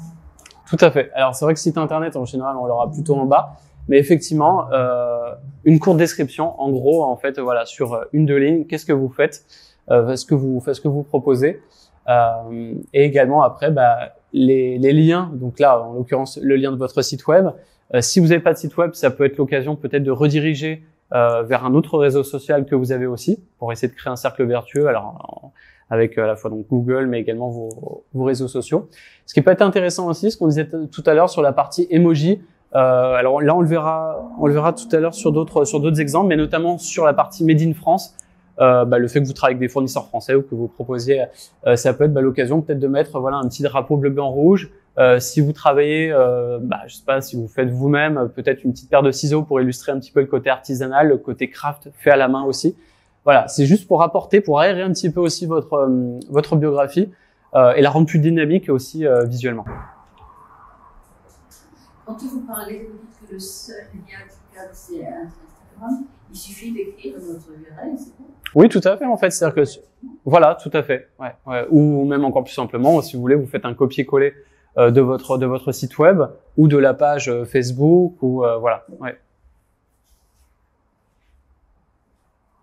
Donc les informations de contact aussi, c'est vrai que bon, même si sur Instagram, des fois, on va avoir tendance à envoyer directement un message, mais voilà, bien mettre si vous souhaitez également qu'on puisse vous appeler ou une adresse email de contact.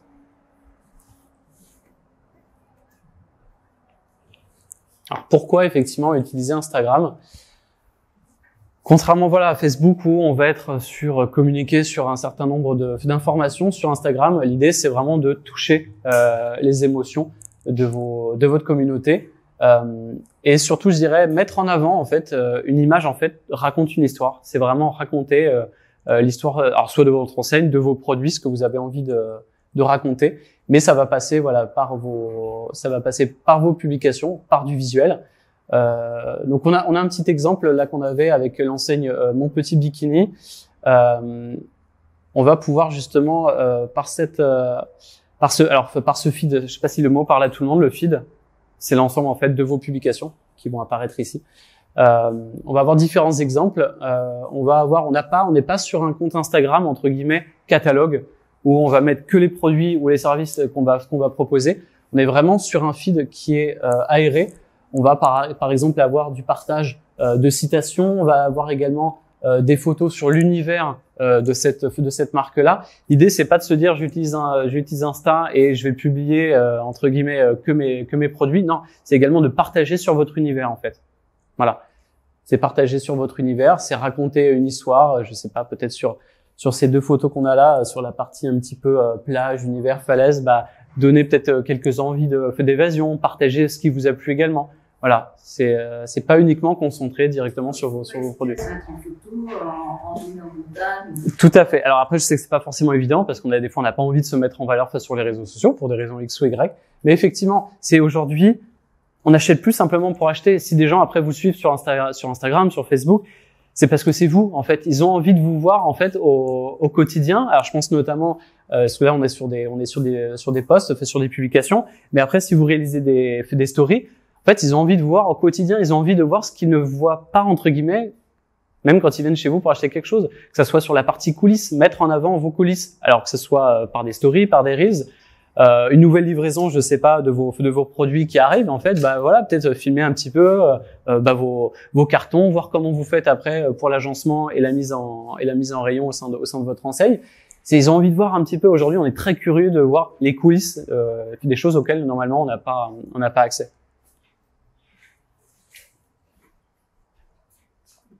Donc ça facilite également la découverte du côté donc commerçant. 61% des commerçants donc considèrent qu'Instagram est un très bon moyen de promouvoir la marque. Et après côté client, 33%. Bon, c'est des statistiques, mais voilà, un moyen efficace pour découvrir de bonnes affaires. C'est vrai que de temps en temps, voilà, ça permet de découvrir une nouvelle marque, un nouveau produit qu'on aimerait ensuite acheter.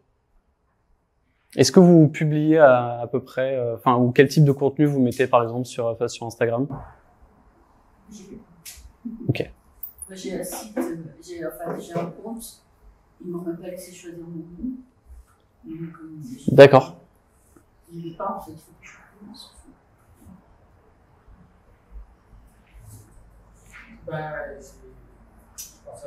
D'accord, pardon. Non, quel type de contenu vous allez publier sur Instagram? Au début, des stories.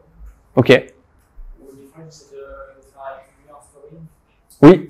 J'ai le temps. Ouais. Parce que sur la story, c'est déjà plus facile de voir qui suit, voir si c'est plutôt connu local. Ouais. Et vous arrivez à voir justement un petit peu sur les statistiques Après, honnêtement, j'ai pas trop le temps dans les statistiques. Ouais. Le problème que j'ai, c'est par exemple, moi, je vais faire des stories. Par exemple, moi, tous les jours, je mets mon plan du jour. Après, je fais mon photo. Oui. Je fais la story. Après, si j'ai un truc, j'ai une animation, c'est différent. Et après, on ne choisit pas forcément l'horaire, c'est pas le bon moment, mais on programmer. Enfin, non, mais je sais que c'est un véritable. La publi, elle est bonne, mais elle est juste pas mise au bon moment. Oui, parce qu'après derrière effectivement, en fait vraiment sur une publication, idéalement il faut que la communauté interagisse directement pour que ensuite la visibilité reste. Toujours autant des fois à 9h50, c'est ce que je fais, autant Ouais. Oui, oui, non, mais je sais que c'est pas, voilà, en fonction, ouais. Si un matin où j'ai le temps, je vais prendre le temps à midi moins le quart de faire une belle photo, je vais la mettre, etc. Autant je me prends un boulon et je me mets à 13h10 parce que le temps n'a pas. Ouais. Si je la mets pas, de toute façon, c'est 0. Oui, oui, puis après, bah, oui, puis on passe à autre chose, et puis, ouais. C'est le truc du jour. Ouais. Si je la mets le lendemain, ça sert à rien. Bah, c'est ça, ouais, ouais. C'est dommage qu'on puisse mettre les odeurs. Ah, bah, ça viendra peut-être un jour, mais. Après, il y a pas mal de gens qui regardent ça parce que du coup, ils disent tiens, on va aller à midi et Oui. le truc qui change tous les jours, on verra. C'est ça, oui, puis ça donne, enfin, ça donne envie aussi, c'est de se dire, si vous postez effectivement, je sais pas, vers, en fonction de votre mise en place, de la préparation, vers 10h30, 11h, bah, c'est vrai qu'une personne qui arrive à une certaine heure dans la matinée va commencer à réfléchir à, tiens, qu'est-ce que je vais manger ce midi?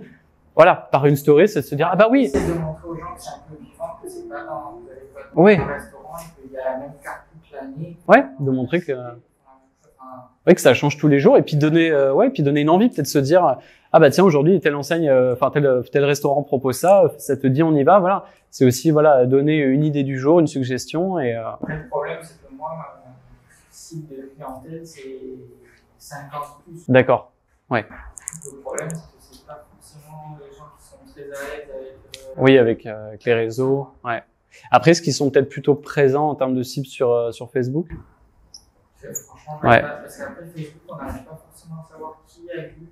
Alors ça, pareil, sur la partie statistique, vous pouvez regarder, notamment sur Instagram, vous pouvez avoir avoir le sexe, donc si c'est plutôt homme ou femme, sur le territoire. Si vous voulez, comme ça, dans 10 000 abonnés, Oui, oui, oui. vous voyez directement qui c'est qui a vu. D'accord. Défilé, Ouais. vous dites, aujourd'hui, c'est que des gens qui habitent dans le coin, ou Ouais. c'est des gens que vous ne connaissez pas. Mais Facebook, c'est plus compliqué, quoi. Tu vas pas Ouais. dire homme, femme, 50 plus, ouais, ça, je fais un 100. Oui, oui, non, et si savoir concrètement, ouais, faut savoir concrètement qui c'est, ou, ouais, ouais, ouais. Après, non, mais c'est vrai que c'est pas facile. Après, voilà, essayer de, après, déjà, peut-être dans un premier temps, voilà, voir si vos stories, elles marchent, continuer sur ce format-là, peut-être de temps en temps, après, une publication, je dirais, plus classique, et après, dans votre feed. Alors après, en sachant que vos stories, vous avez la possibilité, en les mettant à la une, elles vont apparaître dans votre feed. Voilà. Je vais rajouter à la ligne un peu pour que les gens puissent. Oui, puis voir ce qu'il y a eu. Oui, ben c'est ça. Voilà, c'est voir aussi, voilà. Les gens puissent revenir un peu en arrière. Ouais. Bah, ce qui a été fait, ce qui a déjà été proposé, et puis. Ouais.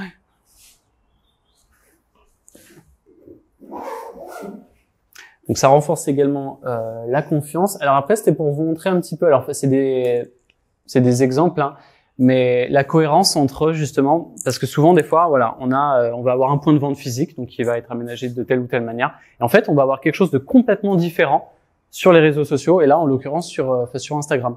L'idée, c'est vraiment de retrouver cette cohérence, à la fois sur votre code couleur, sur l'agencement de votre magasin. Il faut qu'on retrouve cette même atmosphère que vous avez en point de vente sur vos réseaux sociaux, sur vos publications.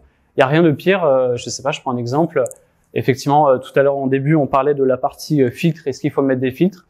Si vous mettez des filtres, si vous allez mettre des photos qui ne correspondent pas à ce que vous avez, ce que vous proposez concrètement en point de vente, la personne elle va venir une fois, mais elle va se dire, mais attendez, c'est pas du tout ce que j'ai vu sur les réseaux sociaux.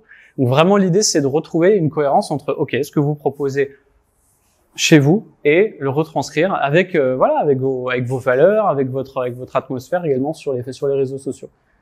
Même sur le code couleur, bon là on le voit pas forcément très bien avec la luminosité, mais voilà, pour l'exemple de la maison La Durée, on a des codes couleurs hein, assez pastel, un petit peu rose, mais on le retrouve aussi bien donc en vitrine, en point de vente que sur les réseaux, même à commencer d'ailleurs par le logo. Alors deuxième exemple pour illustrer ce qu'on disait un petit peu tout à l'heure sur la bio. Donc c'est très clair, c'est concis. Donc là c'est Maître Chou en prestation en service salon de thé. Donc là on va voir également donc la traduction en anglais. Donc là on cible hein, une autre clientèle. On va avoir les petits emojis pour représenter les points de vente sur lesquels va être présent l'enseigne, et ensuite efficace aussi le site web si on souhaite avoir plus d'informations, notamment sur les produits qui sont présentés.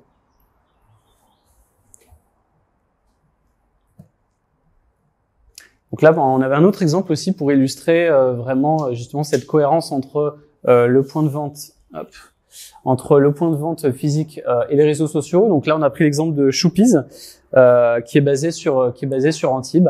C'est vraiment d'arriver, voilà, à trouver, à garder votre fil rouge au niveau de la déclinaison des couleurs, que ça soit sur, là pour le coup, sur la devanture. Mais on va également retrouver ça ensuite sur Instagram. Et ne pas hésiter même, voilà, une fois de plus, à raconter votre histoire, que ça soit, mais voilà, enfin, sur des couleurs qui sont en cohérence aussi avec votre activité. Je sais pas si c'est des choses auxquelles vous aviez déjà pensé, notamment sur la partie couleur graphique, le choix des couleurs. Moi, je suis dans le vert. Vous êtes dans le vert, ouais, c'est top. Je suis à la montagne. Voilà, c'est même, je pense que voilà, au niveau des couleurs, inconsciemment ou indirectement, on peut le voir. Hein, des fois, tout ce qui peut être couleur noire, ça peut être des fois assimilé à tout ce qui va être haut de gamme, luxe. En fonction des couleurs, elles vont pas véhiculer non plus les mêmes émotions. Donc c'est pour ça qu'aussi le choix de toute la partie, je dirais, colorimétrie est très important.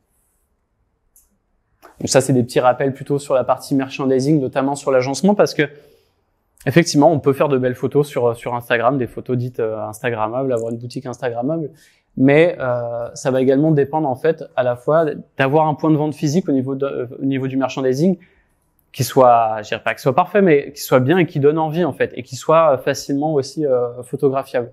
D'où toute l'importance, parce que des fois, voilà, on va avoir des commerçants qui vont nous dire, mais j'ai essayé de prendre ma vitrine en photo, mais ça rend pas du tout, parce que justement, en fonction des différents jeux de lumière.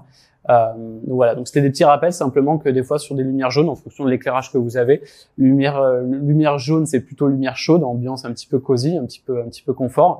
Et sur des lumières blanches, on va être sur quelque chose d'assez froid, donc plutôt design.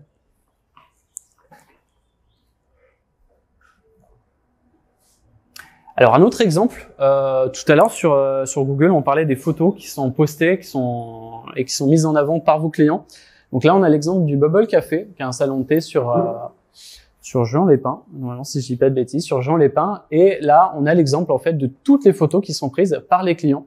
Avec justement les différents produits qui sont présentés par l'enseigne. Faut pas oublier que les clients, vous pouvez avoir plein d'avis clients, une super réputation, mais il y a rien de mieux que quand un client se prend en photo avec votre produit ou au sein de votre point de vente, parce que tout simplement, voilà, votre client c'est votre premier ambassadeur. Il y a voilà un client qui met en valeur un produit, on sait tout de suite que voilà s'il a été conquis par le produit, c'est vraiment le premier gain de confiance. Alors je pense voilà. On va le voir juste ici. Alors là, on a un autre exemple de restaurateur, donc Nespo, sur Nice. Et juste ici, en fait, vous avez le petit onglet sur lequel, justement, vous allez avoir, qui va reprendre toutes les photos qui sont prises par vos clients. Donc, Nespo, on va vous donner un autre exemple juste après. Ça peut être un exemple, mais d'essayer aussi peut-être de faire de votre point de vente, de votre enseigne, qui est un coin, entre guillemets, instagrammable, en fait. Un endroit où, typiquement, on a envie de se prendre en photo parce que ça va être représentatif de l'enseigne, du restaurant concerné. Donc là, en l'occurrence, Nespo, effectivement. Donc, on va avoir différentes personnes, parfois certaines célébrités aussi, où il y a ce côté instagrammable. En fait, ça fait bien de se prendre justement en photo sur un fond foncé avec le logo du restaurant. On va également avoir Bad Girls Good Cake. Donc pareil, on a un fond qui est assez fleuri, qui est assez esthétique aussi, où justement, on a envie de se prendre en photo. C'est en dehors effectivement que ça soit justement entre guillemets instagrammable, ça crée une expérience client en fait. On se prend en photo effectivement parce que c'est beau, mais c'est surtout pour partager l'expérience client qu'on a vécue au sein de ce point de vente, au sein de ce restaurant. Et ça se fait où, genre, ça serait un peu, pour vous poser la question, parce que moi j'ai déjà, par exemple, un cadre dans notre resto. Oui. Et un cadre découpé avec Insta ou ouais. peu importe, que les gens puissent se prendre en photo. Oui. Et je sais pas, moi j'ai déjà été dans un endroit où les gens se prennent en photo, ils leur font café. D'accord. Après, vous pouvez faire tout à fait, ouais. Après, des fois, là, sur les exemples qu'on a montrés juste avant, que ça soit Nespo, que ce soit Bad Girls Good Cake, je pense que ça a pas été réfléchi dans ce sens-là. Ça s'est fait naturellement, en fait, au moment de l'agencement sur le merch. Voilà, tout à fait. Voilà, ils se sont dit, là, on va mettre un fond fleuri. Et en fait, c'est les clients en se disant, ah bah c'est vraiment sympa, c'est vraiment beau. Et ben j'ai mon produit, je suis en train de déguster, je vais prendre une petite photo avec.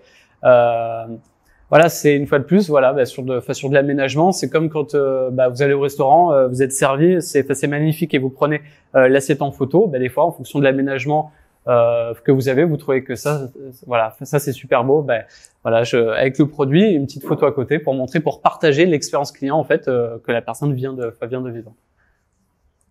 Mais effectivement, oui, après ça peut être cadre photo. Une fois de plus, il n'y a pas une bonne ou une mauvaise façon de faire. C'est en fonction de ce que vous avez envie de faire, de voir si les clients y adhèrent aussi. Voilà, ça peut être l'occasion de se dire, bah ça, je vais le mettre en place ou je vais tester. Peut-être que je vais essayer autre chose. Voilà. Qu'est-ce que ça veut dire les deux dernières lignes, penser carré? Alors penser carré, oui, parce qu'effectivement, en fonction des photos que vous allez prendre, il faut pas oublier que sur Instagram, en fait, vous avez un format qui est carré. Donc des fois, en fonction, Que ça? Ouais, ça sera uniquement carré, mais peut-être que votre photo, en fonction de l'agrossissement ou peut-être de la taille de votre photo, il va soit falloir la réduire, soit l'agencer autrement. Donc même quand vous prenez une photo et que vous vous dites effectivement là je vais la publier sur Instagram, peut-être déjà vous dire de réfléchir un petit peu au format. C'est vrai qu'une photo qui serait prise sur un panorama, je pense à des randonnées en format paysage, bien réfléchir à se dire est-ce que ça va passer au moment de la publication sur Instagram, parce que forcément votre publication paysage va être assez large. Sur Instagram, on va être vraiment carré et il y aura peut-être qu'une partie de votre paysage que vous souhaitez mettre en avant qui sera publiée. Ça limite drôlement. Alors ça limite drôlement effectivement, oui, pour des paysages. Le gros avantage par contre, c'est que via certaines applications, vous avez la possibilité en fait de découper vos publications en puzzle. Je sais pas si vous avez déjà vu ça sur Instagram. Ah, vous avez des applications gratuites, ouais. Vous avez des applications gratuites. Alors là, je citerai pas forcément de nom précis pour pas faire la promotion d'une application plus qu'une autre, mais applications gratuites qui vont vous permettre, par exemple, cette publication, de la découper, de la morceler, voilà, en un certain nombre d'autres publications. Donc tout à fait. Oui, voilà. Vous pouvez en regardant même sur. Ouais. Alors après, tout dépend aussi, parce que ça, il faut faire attention, notamment quand vous allez découper une publication, à l'agencement que ça va vous mettre sur votre feed. On peut mettre des bandeaux. Des bandeaux qui défilent, non? Après, ce que vous avez, c'est que vous pouvez avoir sur une publication, vous pouvez avoir plusieurs photos qui vont défiler. Après, une fois de plus, c'est vrai que ce qu'il faut vous dire, c'est que visuellement, votre feed, donc l'ensemble de vos publications, il faut que ce soit harmonieux, il faut que ce soit cohérent. Même si demain, voilà, vous avez envie de mettre certaines citations, des photos qui vont également peut-être illustrer que vous avez envie de partager sur votre univers. Vous pouvez mettre également certains avis clients, reprendre des avis clients qui vous ont touché, qui vous ont marqué, que vous avez envie de mettre en avant. On avait l'exemple tout à l'heure avec mon petit bikini. Oui, bien sûr aussi. De toute façon, sur les réseaux sociaux, à part les réseaux qui seraient plus institutionnels, il faut pas, entre guillemets, pas trop se prendre au sérieux non plus. Depuis tout à l'heure, les exemples qu'on donne, en général, c'est des grosses enseignes, mais c'est pour vous montrer ce qu'il est possible de faire. Mais après, les gens vous suivent parce que c'est vous, une fois de plus, parce que c'est votre ADN, c'est votre façon d'être. Voilà, bien sûr, au contraire, moi, je dirais, ne vous prenez pas au sérieux, amusez-vous, prenez du plaisir vraiment sur les réseaux sociaux. Pour vous montrer également sur la partie mise en scène, on avait pris l'exemple de Molinard pour vous montrer que, donc là, sur cette partie du feed, on n'a qu'un seul produit. On n'a qu'un seul produit qui est représenté, mais qui est véhiculé, qui est mis en scène de plein de façons différentes. Simplement pour vous montrer que de temps en temps, vous posez la question, ok, je souhaite mettre en scène ce plat-là ou ce produit-là, et réfléchir à la mise en scène que vous pouvez faire. C'est vrai que de temps en temps, on se dit simplement peut-être prendre le plat en grand, mais ça peut être également l'occasion de montrer aussi votre restaurant, peut-être un coin que vous avez envie de mettre en valeur, vraiment de réfléchir aussi à la mise en scène pour le produit. Et laisser justement ce que je disais tout à l'heure avec des avis clients, alors en partageant soit avis clients, citations, photos de votre univers, d'essayer de l'aérer au maximum. Là par exemple, voilà, sur l'exemple de mon petit bikini, alors on va avoir une citation ici. Il faut réfléchir aussi, je dirais, un petit peu en géométrie sur Instagram. C'est vous dire que si j'ai une citation ou un avis client ici, peut-être que je vais essayer en matière de géométrie d'en reproduire soit un ici, de travailler soit sur de la verticale, un avis ici, une citation ici, et ainsi de suite, ou plutôt des fois aussi travailler vraiment sur la partie en mettre une ici, vraiment essayer de travailler que ce soit une fois de plus harmonieux en fait. C'est pour ça, ouais. Oui, c'est pour ça que par rapport à ce qu'on disait tout à l'heure sur la partie planning éditorial, essayez de vous dire, alors je sais que c'est pas facile, mais même prendre une feuille en fait et à vous dresser un plan et vous dire par exemple en projection sur le prochain mois, ça sera mon lundi, donc le lundi je vais faire une publication, donc là vous mettez une publication le lundi 30, le lundi dans 15 jours ou dans 3 semaines, au moment où ça me fera arriver ici, un lundi ici, je peux reprendre une citation pour essayer de faire une prévisualisation de vos publications sur Instagram. Alors je sais que ça prend du temps, je sais que c'est pas facile, mais d'essayer d'avoir quelque chose un petit peu d'harmonieux. Oui, non, mais c'est pas forcément évident. Ouais. Oui. Alors après, ce que vous pouvez faire, c'est que plutôt que des fois d'essayer de se dire le lundi ou le mardi prochain, il faudra que ce soit telle publication pour que ça apparaisse à peu près là. Ce que vous pouvez faire, c'est déjà travailler sur un fond uniforme ou un fond commun. C'est vous dire, essayer de respecter. Là où il y a par exemple des textes, garder toujours le même fond. Oui, là on voit que c'est plutôt globalement, c'est quand même plutôt blanc. Vous avez un fond qui est quand même. Du coup, à chaque fois qu'on essaie, ça va faire Ouais. En fait, essayez de au moins travailler sur le même arrière-plan. Après, peu importe, hein, vous allez avoir sur des plats donc différentes couleurs, mais vraiment avoir le même type de fond. Là, on voit que ici c'est plutôt ocre là sur cette partie-là qui est représentée. Après, on a différents produits. On va avoir différentes matières également, mais globalement que ça soit sur du bois, que ça soit sur de la paille. Voilà, on essaie et même sur les jeux de couleurs, on essaie de rester quand même cohérent sur. Alors, je vais vous montrer juste après. Voilà, en matière de cohérence également. Pour faire ressortir certaines couleurs. Donc là, on a un autre restaurateur sur Nice.